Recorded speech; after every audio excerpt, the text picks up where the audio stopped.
Hello mga bossing, kayo po ba mga bossing ko ay isa sa mga lagi namumblema tungkol sa usapin ng pera, buhay pag-ibig, magulong pamilya, lagi na lang may karamdaman, asya mga bossing, huwag kang panghinaan ng loob, marami tayong pwedeng gawin po dyan. Ito pa mga bossing, kailangan focus ka lamang, concentrate habang ginagawa nyo po ito. Gawin nyo po ito sa liwanag ng sinag ng araw sa umaga ng 6:30 or kaya po ay alas 7 or kaya po ay basta matatapos hanggang alas 8. Kailangan may konting oras ka para maibilad kung ano man may wini-wish po ninyo mga bossing. Ngayon po mga bossing, kailangan lamang po natin ng ballpen. Ngayon po mga bossing, mas mainam ay lapis or kaya po ay kulay pula. Kaya lang po, dahil ito'y binibidyo ko para kitang-kita po ninyo ang aking isusulat. Ngayon po mga bossing ko, kumuha ka ng buo. Mas mainam ay buo, pero kung wala ka pong buo, pwede na rin po ang durog. Ang importante po dyan, makakapag-focus ka sa mga wini-wish po ninyo. Halimbawa mga bossing, lagi na lamang po kayong walang pera, bagamat kayo naman ay masipag na tao, isulat nyo dito yung amount na matagal mo nang pinapangarap. Halimbawa, gusto nyo na magkaroon ng 1 milyon. Yan, 1 milyon.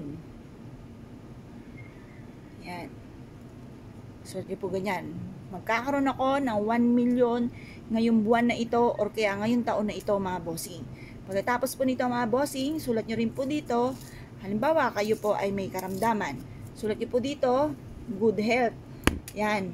Magkakaroon ako o kaya long life. Magkakaroon ako ng mahabang buhay. Gagaling na ako sa aking karamdaman. Yan, long life. Kami na aking buong pamilya ay magkakaroon ng mahabang buhay. Tapos, ano pa ba?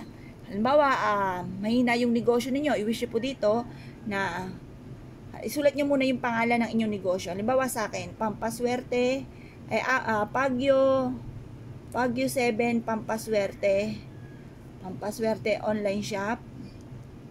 Pampaswerte online shop. Yan po yung aming negosyo. Tapos, spa. Tapos, pasalubong. Tapos, RTW, yun nga po yung damitan, bangko. Yan po ay magkakaroon ako ng malaking benta araw-araw. Ayan.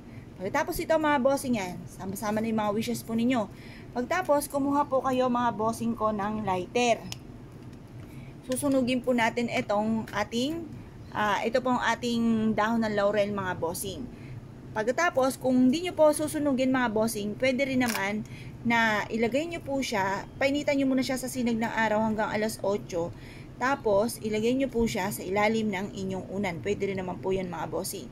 Marami kayong pwedeng gawin dito. Or kaya, ibabad nyo po ito sa timbang tubig. Pagkatapos, lagyan ng konting asin, ipampaligo nyo po siya. Ngayon pa mga bossing, ito po, tapos yung ibang ganto nyo, ilagay nyo po sa mangkok, itong dahon ng laurel na ito. Tapos, lagyan nyo siya sa ilalim ng inyo pong higaan.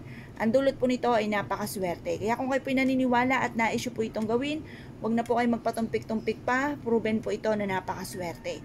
Basta i-mindset nyo na simula na ito ng tagumpay po ninyo sa inyong pong buhay.